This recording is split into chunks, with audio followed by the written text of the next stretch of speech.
उत्तर प्रदेश की राजनीति में राजधानी लखनऊ से लेकर सुदूर गांवों तक पंचायत चुनाव 2026 को लेकर हलचल तेज हो गई है, लेकिन चुनाव की तारीखों का ऐलान अभी तक अधर में लटका हुआ है। इस देरी की सबसे बड़ी और एकमात्र वजह अन्य पिछड़ा वर्ग ओबीसी के लिए आरक्षण की स्थिति का स्पष्ट न होना है। बीते कुछ समय से लगातार टल रहे इन चुनावों के पीछे हाई कोर्ट और सुप्रीम कोर्ट के वे सख्त निर्देश हैं, जिनमें स्पष्ट कहा गया है कि बिना ठोस आंकड़ों और वैज्ञानिक अध्ययन के ओबीसी आरक्षण लागू नहीं किया जा सकता।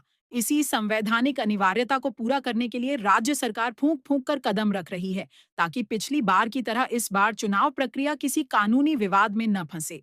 अदालतों द्वारा सुझाए गए ट्रिपल टेस्ट फॉर्मूले का पालन सुनिश्चित करने के लिए राज्य सरकार ने एक समर्पित पिछड़ा वर्ग आयोग का गठन किया था।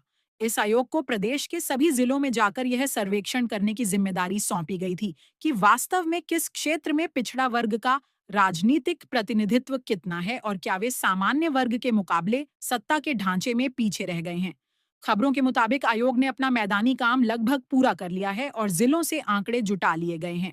यह सर्वे केवल जनसंख्या के आधार पर नहीं बल्कि राजनीतिक भागीदारी के आधार पर किया गया है, ताकि यह तय किया जा सके कि किन सीटों को आरक्षित करने से सामाजिक संतुलन सधेगा।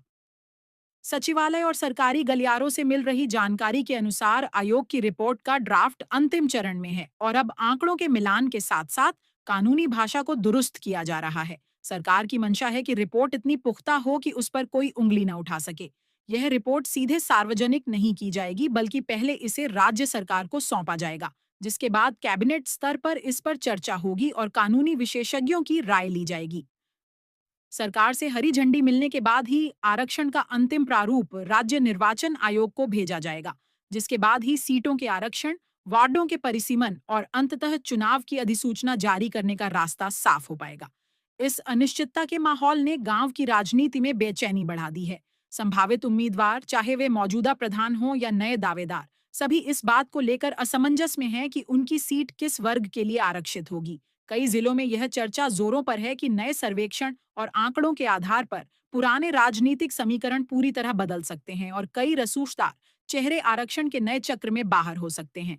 विपक्ष का आरोप है कि सरकार जानबूझकर रिपोर्ट में देरी कर रही है, जबकि सत्ता पक्ष का दावा है कि वे पिछड़ा वर्ग को उनका संवैधानिक हक दिलाने के लिए पूरी गंभीरता से और बिना किसी जल्दबाजी के काम कर रहे हैं।